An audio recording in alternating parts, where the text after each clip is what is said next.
Good evening, ladies and gentlemen, and welcome to yet another edition of the show. Date is 2015-08-05. We're bringing it to you live here tonight. Thanks to our Chief Logistics Officer here, Captain TimberWolf. Give us a good howl, sir. Folks, he's still recovering from He's still recovering. Yeah, he's not quite so happy. He's not quite so happy. Our Chief Intelligence Officer, Captain SarcasmDetector. Greetings. We need to get you some coffee and some bacon. Our Chief Science Officer, Captain Snipey 47 Alpha. Hello. Oh boy. That sounded weird. Yeah, man, we're beat up. Our Chief of yeah. Cheesy Tactics, Captain SOB. Hello. He's still perky about these changes, isn't he? Our Chief Engineer, Captain Vel at JarvisAndAlfred. Good morning, everyone. And I'm nobody important over here, so let's go on here. Chief Intelligence Officer, what were you going to say? I was saying that welcome back, Chief Engineer. You managed to escape from the Packlets, it seems. Well, when you put too much math through a Packlet computer, it stops going, and then you get to go out of there. It's complicated, and I'd not recommend you go take a vacation on a Packlet ship, but I'm here. Oh, it was a vacation now, okay. But that He was looking for an original plan. engineering challenge, that's what it was.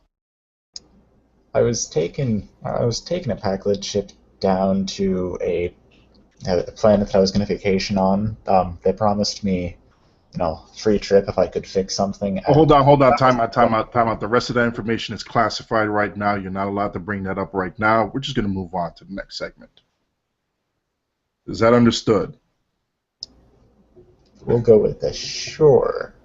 Yeah, yes. So we're going to go to our Chief of Cheesy Tactics here, and he's going to give us some information about the Fleet Armadas here. So break it down for us, please. Okay, so basically, since the Armada system came out, a few people have noticed the inequalities with the skill point bonuses. Skill points are significantly more valuable than the DIL discount, and every fleet that's not the Alpha in an Armada is just...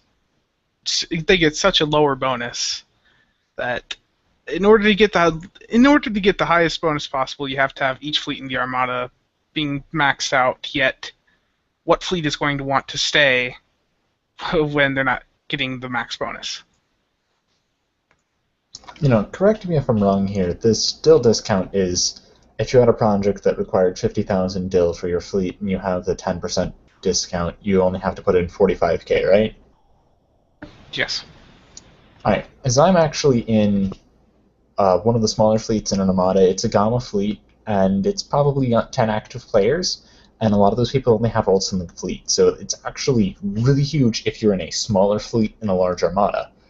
But if you're in a fleet that's still developing in a large Armada, the problem is the Armada isn't, full of max level fleets, and then it's not getting its max level bonuses.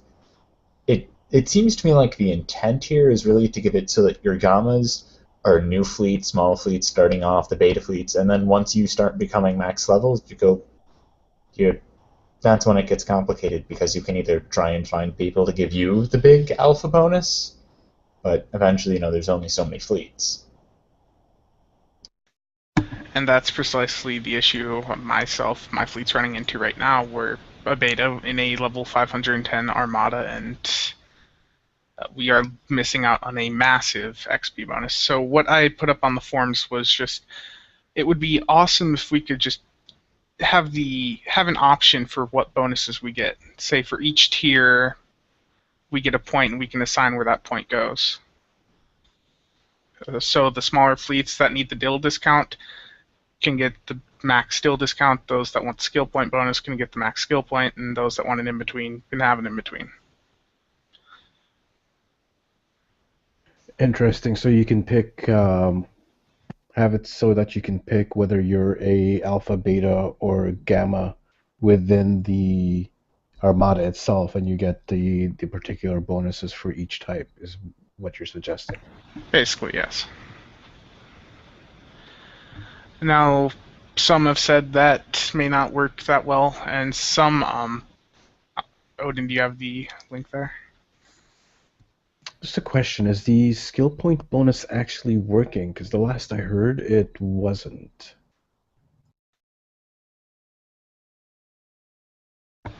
I don't know for sure here. I actually don't know the answer to that.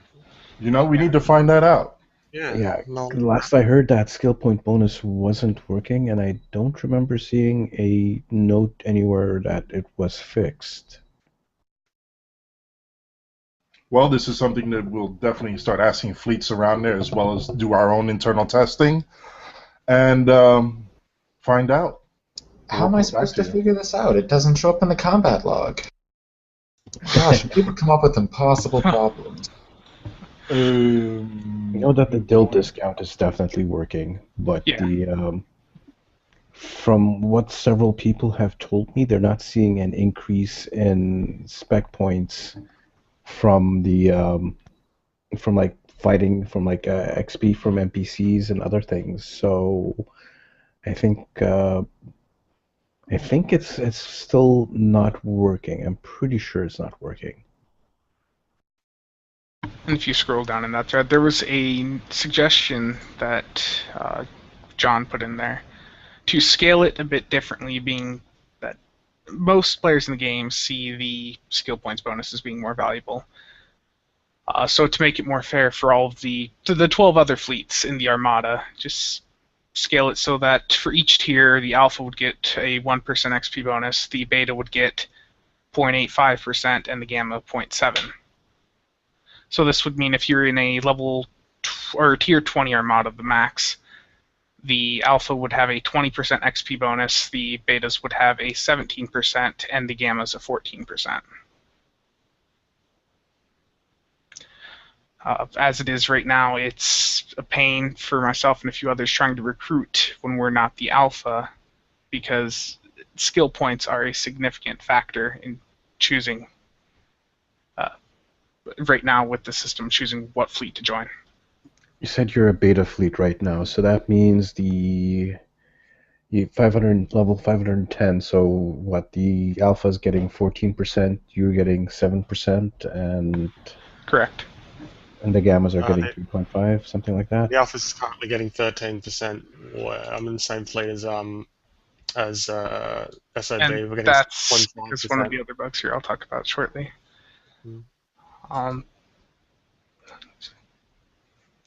Another issue with the Armada system right now is the lack of control over the Armada chat. Right now, there's no way to mute a player in the Armada chat. The only way to remove someone that's causing issues is to get them removed from whatever fleet they're in. It would be very nice if we could have some sort of control over that. The Armada channel definitely needs to have moderators assigned, and not just from the Alpha fleet. I think it needs representation across the whole Armada. Now, if this thing is built off of the same system that Fleet Chat is handled, the only quote-unquote moderation that there would be is if somebody either removes somebody from the fleet, or can they mute them within the fleet itself? No? They can be demoted to a rank that doesn't have access to Fleet Chat, where you can't do that in the Armada system if the person who's causing the trouble is outside your particular fleet roster. So I think that's why it's a deeper issue outside Fleet Chat, because under the old system with Fleet Chat, it was just your fleet and Fleet Chat. You can say that all ranks have access to Fleet Chat, or the first rank doesn't have it. It's there is controls that officers of the fleet can exercise over the Fleet Chat, and they can't exercise, or there is no facility to put that across the Armada chat.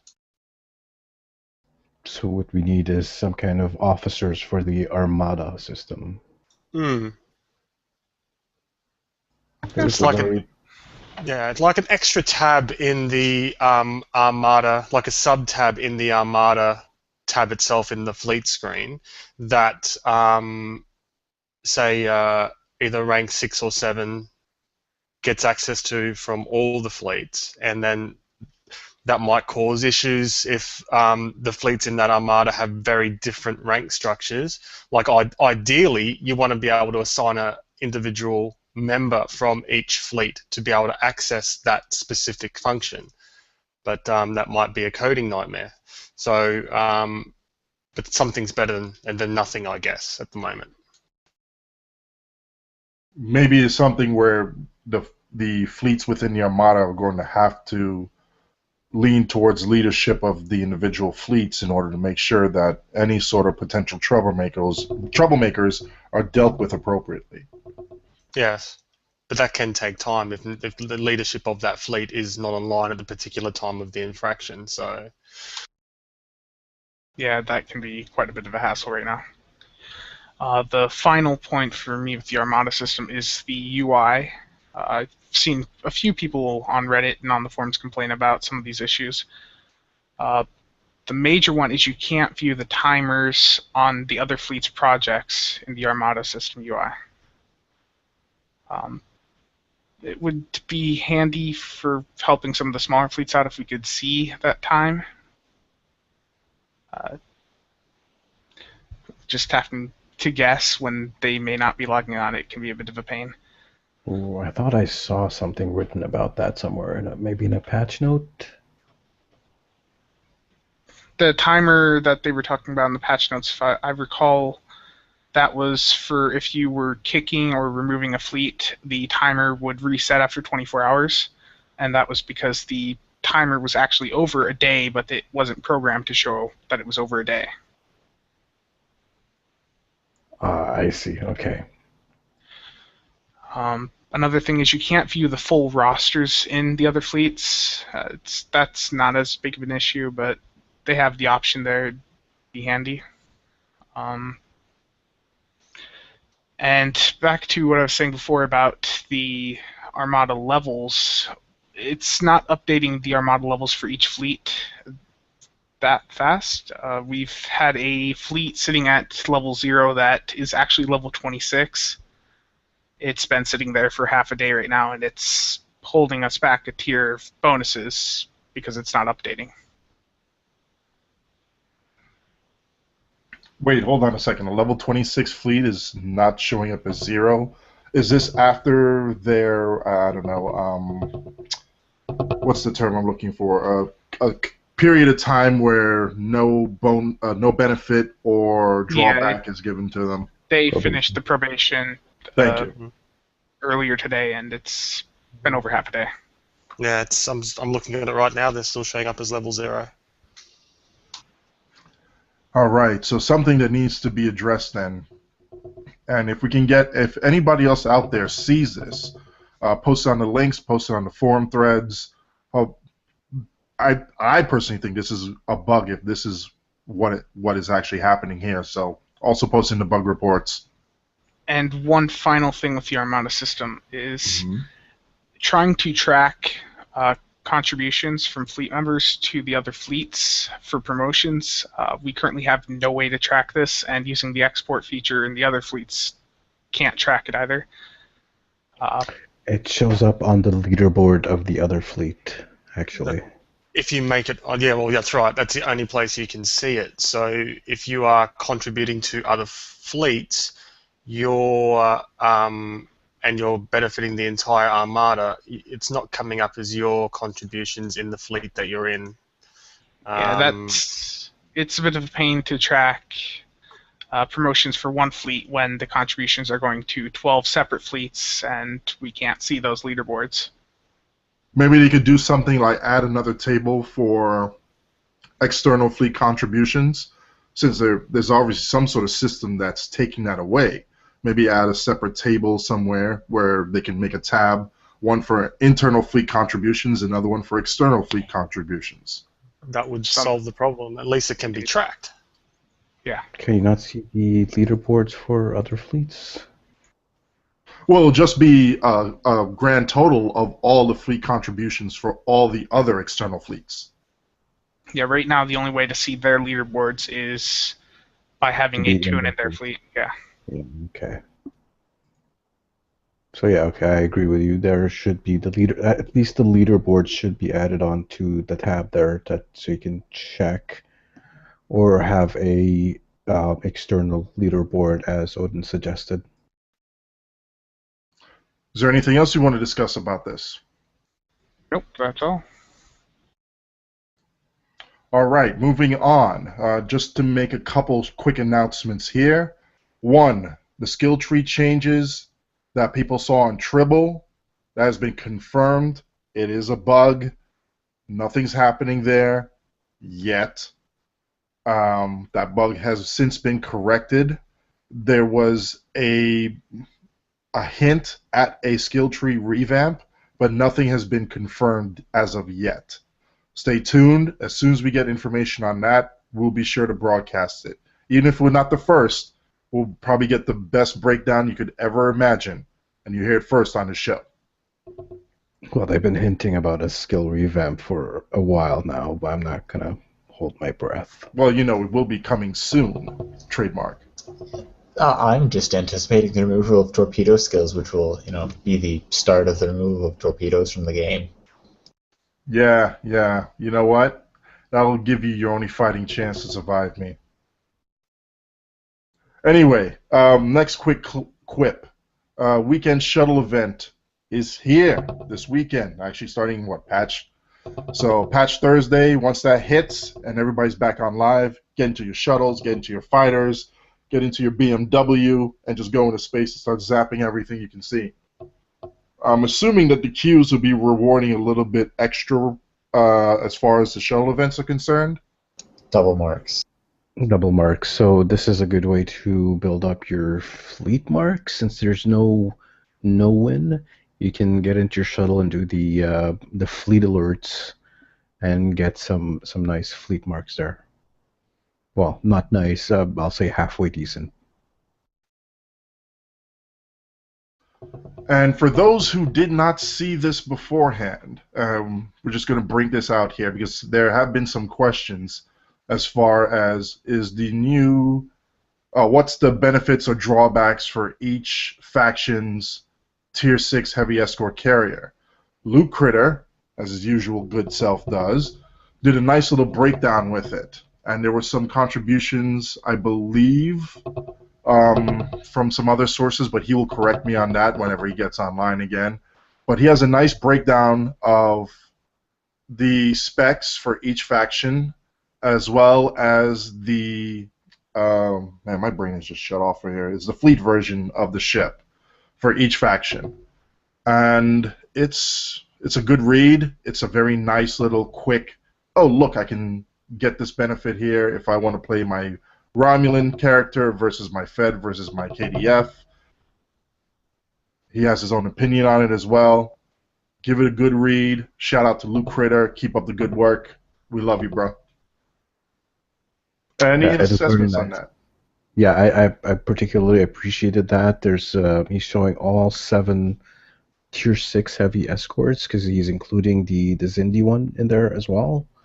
On the far right, and at a quick glance you can just immediately look and compare and see which one you would prefer. And I was wrong. I thought the insectoid was similar to the Elite class. It turns out it's closer to the Juhail fleet variant, the Romulan one. Let's just say that. Juhail. So yeah, it's very nice. I hope he actually does some more of these comparisons. I know that they actually do take quite a bit of work to set things up like that, but it is really appreciated. Even for guys like me that know all the stats already, just having something to look at real quick and do a quick comparison is helpful, is beneficial. Yeah, this definitely helps out, especially when we're thinking one thing because we're trying to do 2 or 3 different things in our head at once, and we're like, oh, wait, no, this is the correct stats for it here. This is a godsend for us. This just gives us the quick and easy, as well as the detailed information we need in order to be able to help somebody with a ship build and make a better recommendation for them if they ask for one.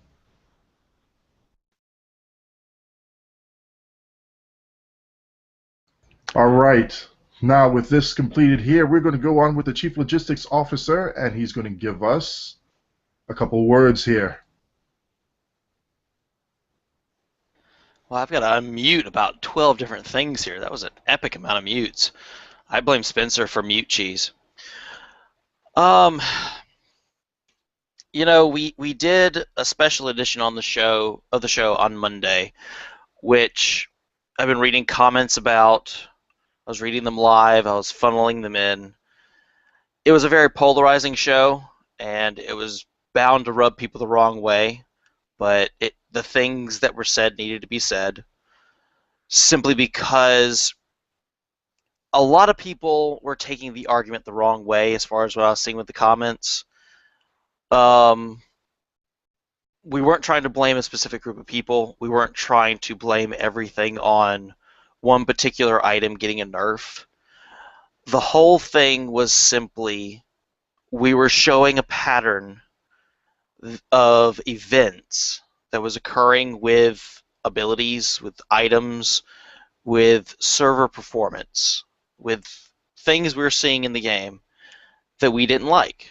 We have a very high passion for this game. We love this game. And to see things just constantly, in our opinion, they're getting worse. That was the point of the show. We were just trying to bring it to a head and have everybody speak on it. It was not our normal podcast. Nothing was. It was one of those things that was thrown together. So yes, it was very polarizing. There were probably comments that people didn't like, but it's not our normal show. This is our normal show. As far as my sentiments, for that show, that's why I kind of stayed quiet, because there was not much I could add to what was being said compared to others that had real live numbers. They had examples. We've all at some point seen Snipey's letter that he's written. He's got beautiful examples written out. But the message had been misconstrued in the community listening, and I had to make for sure that the message was getting out there in the appropriate tone. It's not about the plasma consoles. The plasma console was simply, in a sense, a final straw for a lot of people, simply because of how that particular nerf came out. It wasn't that it was a nerf, because, who cares? It's a nerf on a console. It was the way it was presented. It wasn't initially in the patch notes. It was found by players. And people didn't take too kindly to that because they felt it was hidden, where a lot of times things aren't openly discussed as far as the problems that we're seeing in patch notes. And it was just something that had been building for a long time, and people needed to vent. And that's really all I had to say on Monday's show. And I loved Monday's show. It was a great way to just vent and get what really needed to be said out there. And it does segue into today's patch notes. One thing I will mention directly from the patch notes: known issues. The number one thing on known issues: graphics and performance related issues causing some players to experience consistent crashing.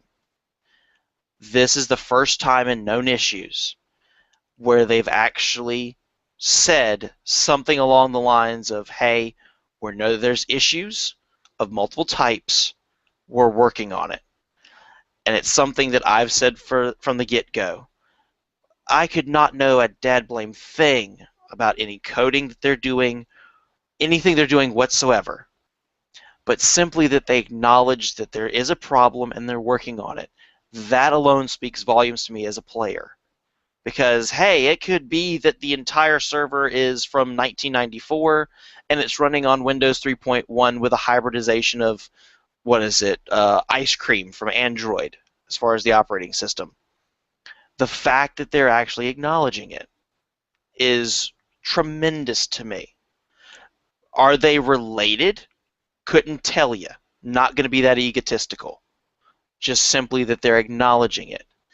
But that particular line does segue into something that Odin did want to bring up on the show tonight, and I'll pass it on to Odin for that.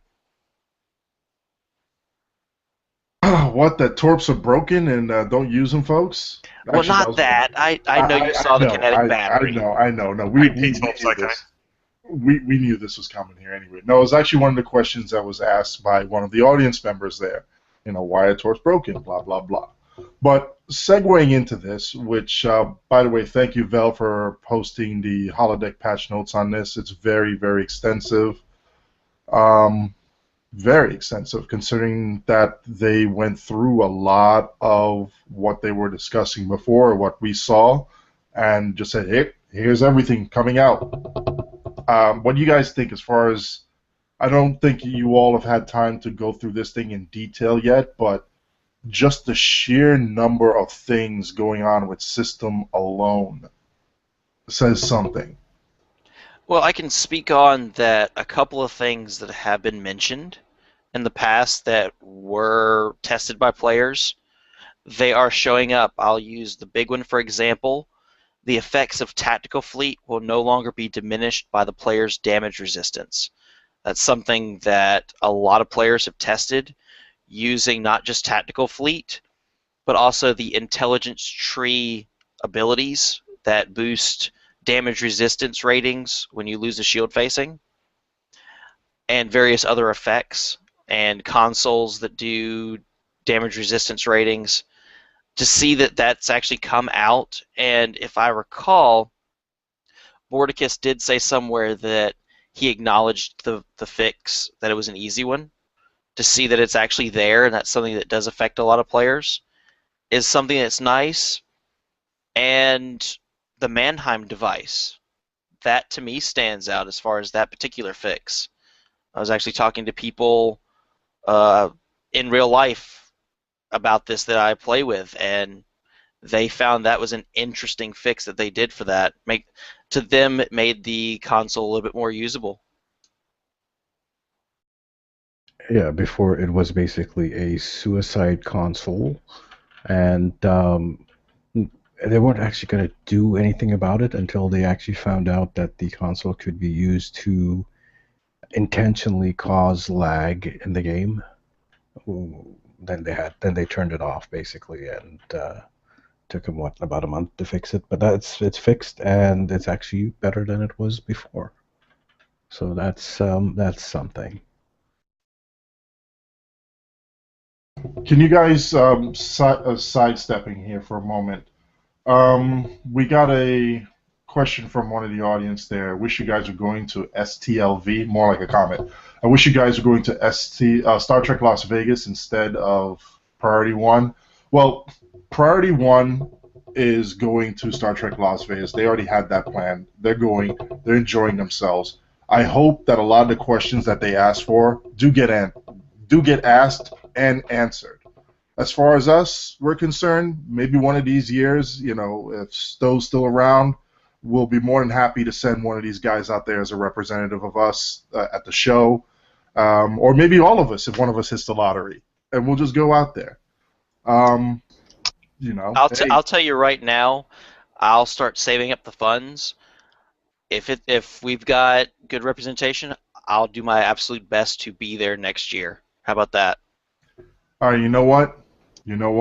I will help out as best as I can to make sure that happens.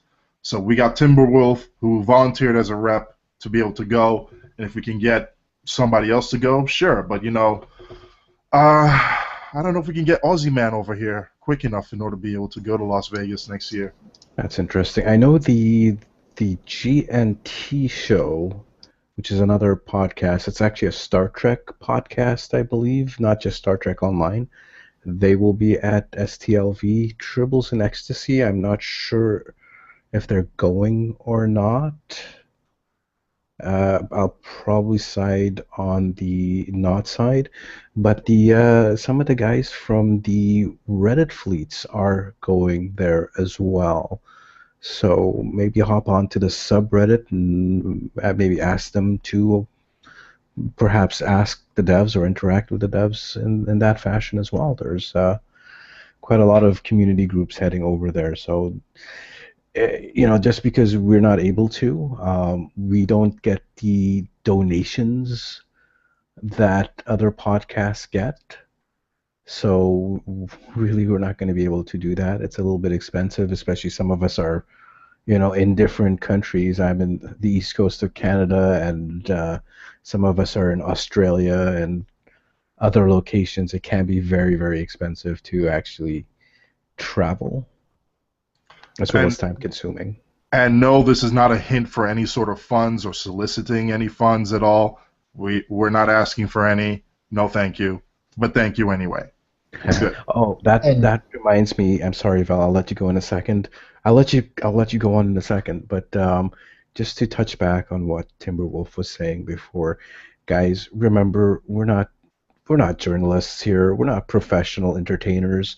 We're just members of the community, like you guys. We're the same as you people out there listening right now. Nothing special about us. The only thing is we're just getting together here and talking about the game. That's it. This is just the normal conversation that we would normally have on TeamSpeak with each other or in the game itself. The conversations that we're having, is something that you could see in any old fleet chat in the game. So this is what we are, and don't try to push. Don't put us on a pedestal, is what I'm trying to say. To hop back to the whole Star Trek Las Vegas thing, for what it's worth, I threw out my 3 questions. They're all systems questions.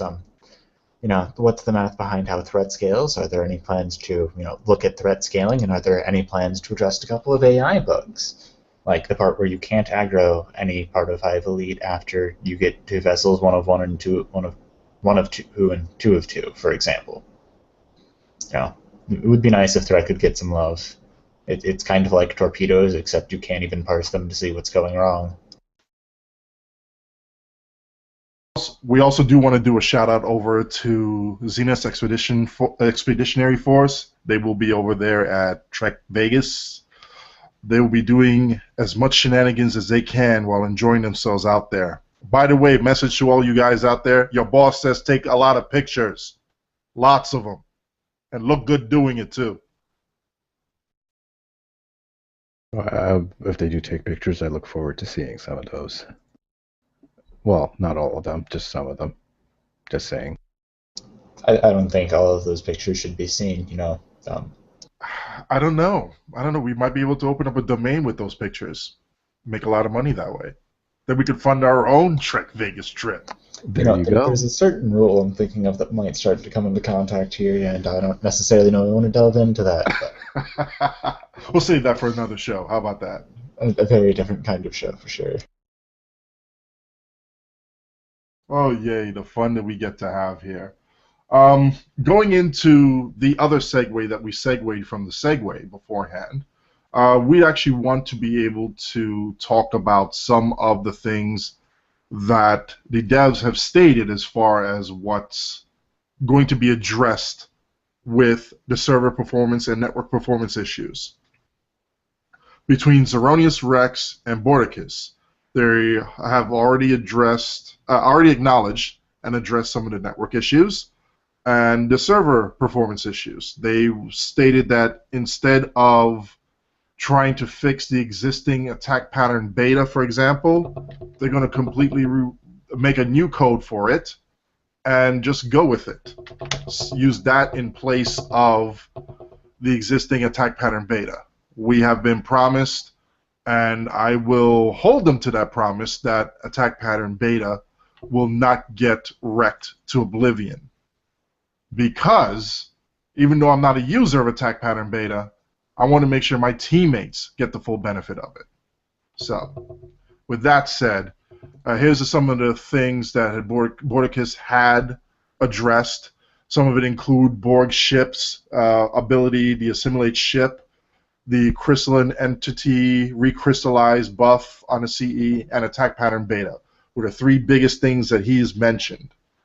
We would like to see a timeline for them, if he has a best timeline as far as when those are going to be implemented. Best guess. We'll work with a best guess. We understand that some other technical difficulties will come up at the last second. We're willing to work with that 100%. Best guess would be nice. And if it changes, it changes. So long as it's going to get fixed, we're good with that. All right, I'm going to throw in two other things here. First of all, I already asked him about that. He said he's not certain yet, but he's thinking that'll hit triple in the next week or two.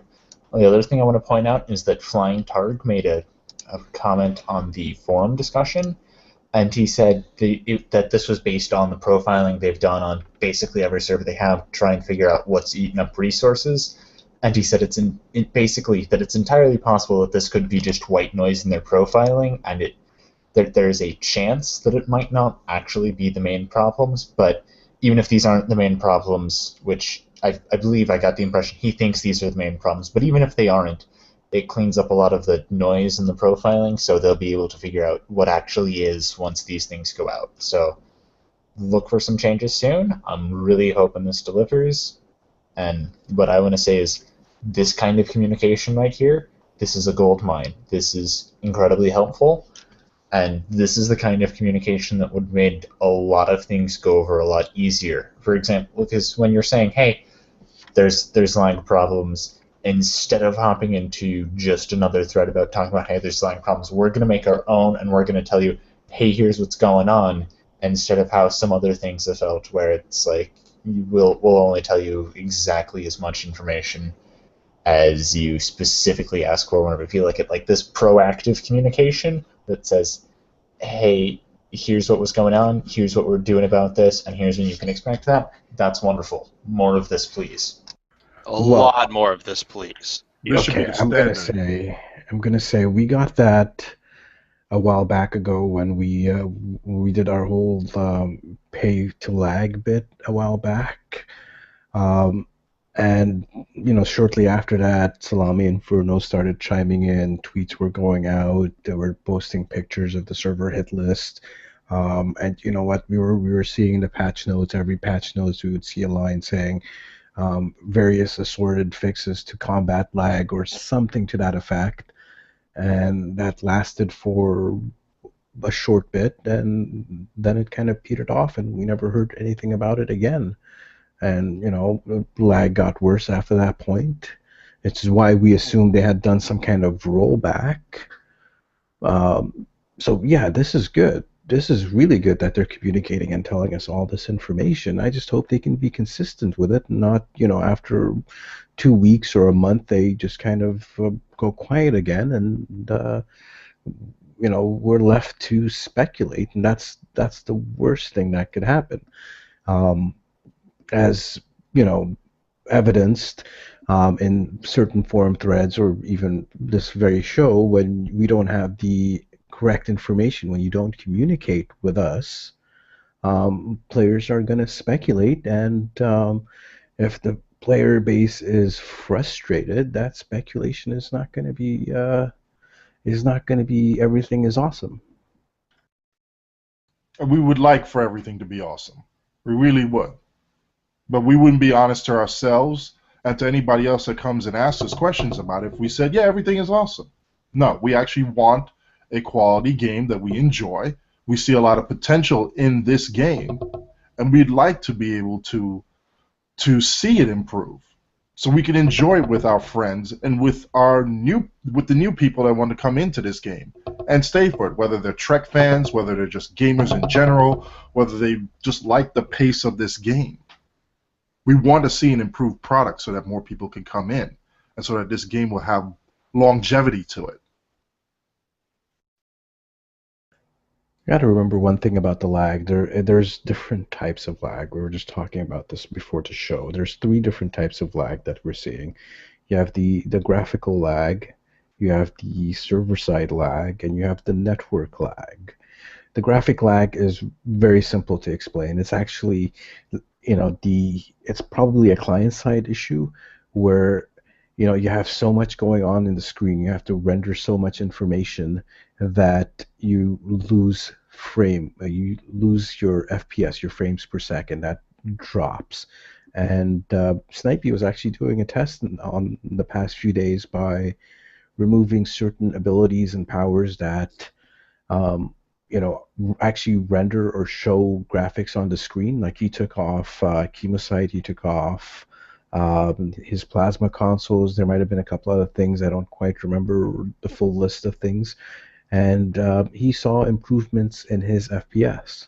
So his game actually looked smoother. It actually did nothing for his server lag, though. The server lag that we're talking about is probably the big issue. So graphic lag, FPS issues, it'll show you jittery game, drop frames, kind of that kind of thing. The server lag, however, is when the actual CPU of the server or the thread of the CPU is being overloaded by all of the calculations it has to do. And you'll see rubber banding, you'll see misfires, you'll see things like pretty much insta-deaths, the lag of death, where you are being shot at and you're not able to click your heal abilities or your damage mitigation abilities, because as far as the server is concerned, you're already dead, but because of all the calculations it has to do, that information hasn't quite gotten to you, and it takes a few seconds to get there. So there's that, and then there's the network lag, which is not something we can do anything about in reality. This has to do with the internet itself, with the connection. So it could be your ISP, it could be a squirrel chewing on your fiber optic cable, it could be the Cryptics ISP, it could be any of the hops in between that's having an issue. It could be too many cats leaking from Reddit and crawling through your internet tubes, because, the internet's just a big series of tubes that cats crawl through, and that's probably what your problem is. The internet's saturated with cats. They need to die. All of them. The worst of tribbles. And I think we can all say that that's why Cryptic put out dogs with their last lockbox, is to scare off some of the cats that have been slowing down the network. All right. Bringing this back down a little bit here. There was one other thing that came out yesterday. Trendy had put a stream on Twitch, and I don't know if the actual stream is still up or not. Can somebody confirm that for me? Because last I checked, the stream that was live was not available for viewing again. I'll double check now, but it was off. It was still gone for me earlier. Okay, but there was a stream that a lot of us got onto, and Trendy was discussing something about a new method or an alternative method to filing bug reports. We're actually going to compile a more organized list and get as much details as possible for each. I'm assuming getting as much details as possible for each category or each specific issue, and having that filed. The details are supposed to come soon, whenever that would be. But it's weird that that announcement was made and then the stream is not available anymore. We hope that something like this was not a quote-unquote mistake, and this actually is an effort by Cryptic to reach out and say, hey, look, we see the community is already doing something here. There's a lot of untapped resources. Let's tap into them because they are willing to offer it for free.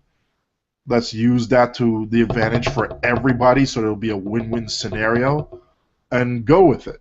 Because I'm sure that there are a couple suggestions that have been made by the player base that Cryptic has at least raised an eyebrow to, if not say, yeah, we should implement this sooner or later. So, Trendy, if that offer is something that's out there, talk it over with Cryptic again, see if there would be something about it, and if not, then it is what it is, and we'll move on. And we'll bring this over to our Chief Science Officer, who's been conducting some tests as we were droning on here, and we have some initial results coming through. So, Chief Science Officer, give us some information here. Cool. Are you able to turn on the screen share for me, or do I do that? You should be presenting to everybody here now. So you have to click screen share, and you're presenting to everybody. Okay, so yep, cool. Okay, so what I've been doing is we weren't able to conduct proper tests the other day in regards to these new devices that are in the patch notes. The devices that you can craft from your various crafting schools, because no matter what you could craft, it only would spit out one of them, and the damage that it would give you was wrong. But it appears that they've fixed all that. So just to give you some extra information about what these devices actually do, I've just been here on Tribble to see exactly what each device does, what will happen if you've got multiple devices on your ship, and also are they affected by duty officers. So let's start by going through the devices one by one. You can go, you get them from your R&D school. So for example, in your beam section, there's the energy amplifier, and each school has got a particular consumable that you can craft. You get 5 for a non-crit and 10 for a crit as per the patch notes. So the energy amplifier gives you a 20% all energy damage buff, which is of what people refer to, coined by Vel, as category 2, of 20%. And the duration of that buff is affected by your battery level in your skill tree. So 16.4 seconds for me. I've got 4 in my battery skill on this particular turn that I copied over. So that's 20%. So that's the energy amplifier. The one that you get from the engineering school is called a hull patch that gives you an extra 7,200 hit points and increases your overall hit points by 20% for 16.4 seconds. The next one is from the shield school, and that is a reduction to your shield of 10%, again based on your battery skill of 16.4 seconds.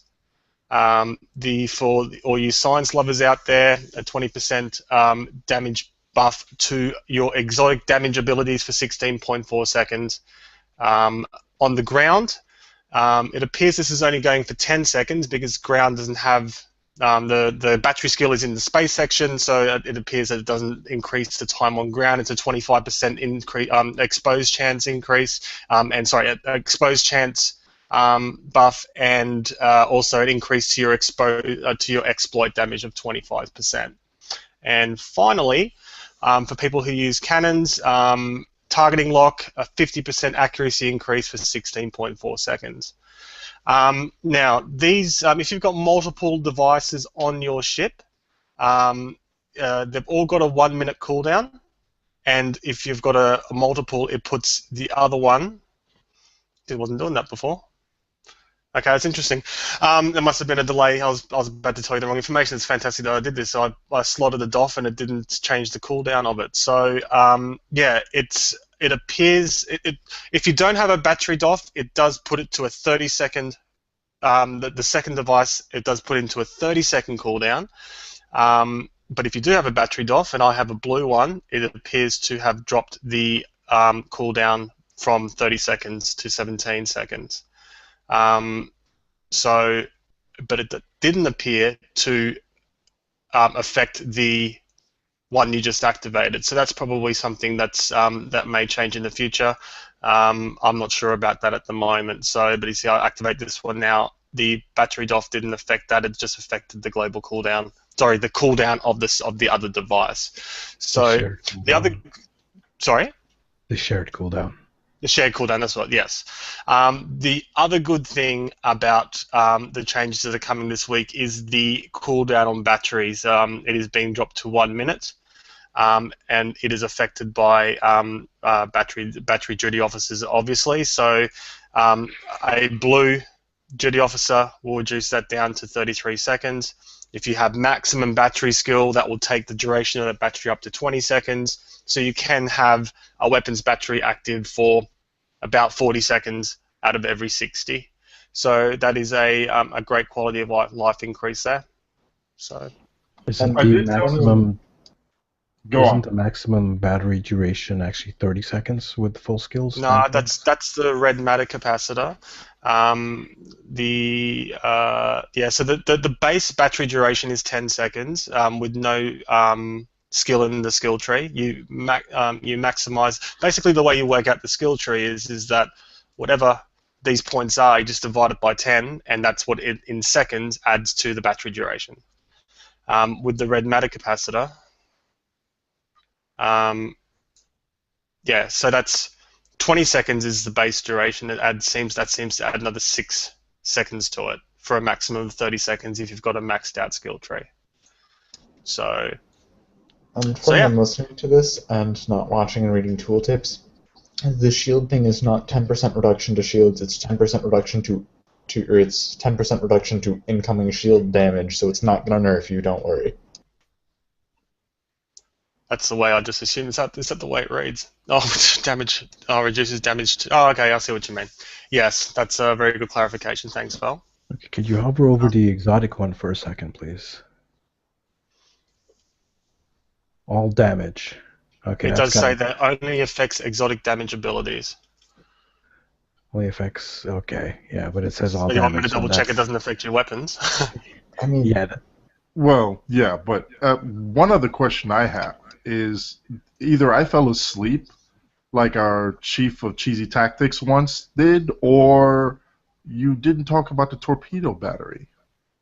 Oh yes. Well, obviously it didn't. I didn't craft one since I don't run torpedoes. The other reason is it's clearly in the patch notes that the torpedo device currently isn't working on Tribble, and it's going to come onto the live holodeck shard in that state. So thank you, Cryptic, for telling us that it's not working, and we hope to see a fix on that. In the very near future, it'll just keep Odin happy. What they should have done to keep parity between all of these amplifiers is disable all of them until they can actually get the torpedo one fixed. I see what you did there. Too soon? Too soon? One of the well, you know what? After the second week, if that doesn't happen, then they should do it. Because, parity. I also that's what they apparently go for. But it does say all damage there, Cam, but it doesn't. I activated it; it didn't change my beam damage at all. So that appears to be working properly, and it clearly states it's only for exotic damage. So yeah. My guess is it's a holdover from the way the tooltips used to be back when math was simpler. They would use all damage to refer to what we call a Cat 1 boost, and bonus damage to refer to what we call a Cat 2 boost. So it's probably just trying to indicate that it's a Cat 1 boost or something like that to exotic damage, which is its own damage nightmare, I'll mention. Odin, if you could just give me 15 seconds, SOV's asked me to test something that you might be chuffed by. So, another 6 seconds to go. 5 seconds. Oh, you thinking what I'm thinking already, aren't you? So what have we got there? We've got 9332. Yeah, it appears that the energy device does boost the best torp in the game. Amazing. Yeah. Thought so. Yes. Thought so. So that's it is fantastic energy work, technically. So then my question would be, when the kinetic one gets fixed, would you be able to double dip and get 40 seconds uptime on the boost for that? It does say, the kinetic one does clearly say it's only ever going to boost kinetic damage, and the AP torp doesn't do kinetic damage, so... Okay, so then it's a different question. If it's kinetic damage, do you think you'd be able to double dip on the exotic one, because most exotic abilities do kinetic damage? And I'm actually guessing that's why it's not out. It's just a guess on my part. Yeah, but that's the first thing I thought of, because the science abilities do technically do kinetic damage. So yeah, there might be an interaction between the two devices that haven't been able to resolve. The biggest thing there. I'm kind of curious about the radiation damage and physical damage, and where they stand with all these amplifiers. Yeah, it appears that physical damage is being treated in one way by destabilizing resonance beam, and not in other ways by buff like the neutronic torpedo or the other abilities that do radiation damage or physical damage. Beta Like radiation. like the Undine beams has a physical damage. It's not buffed by anything except for like your normal category 2. I'll have to double check if it's even buffed by category 2 buffs. But the destabilizing resonance beam physical damage is buffed by part gens and orcs power. So, is that meant to suggest that's a naming error for calling it physical damage?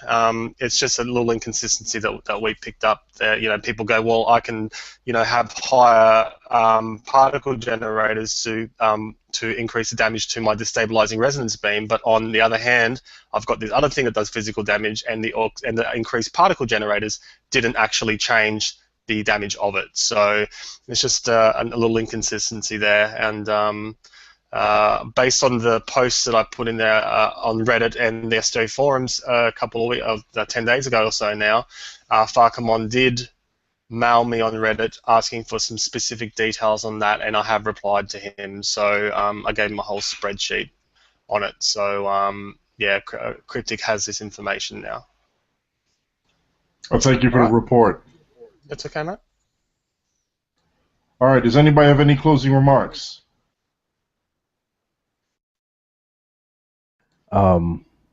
Sure. Okay. Uh-oh. So I heard that some PvPers were crying because I called them crybabies. I want to apologize. Not all PvPers are crybabies. There are 10 types of PvPers. There's the crybabies, the trolls, and finally you have the actually good PvPers. So yeah, you know what? Actually, no, I don't apologize because I am a PvPer, and I've had plenty of experience with a lot of them, and yeah, you're just gonna have to deal with it. As for the show, you know what? You have Odin, you have Snipey, you have Spencer, who are all pretty pro PvP, and having me on here to cut them down a notch or two, and well, the rest of the PvP community as well might actually do you some good. Bring it on, big boy. Anytime, any place. We'll take you down.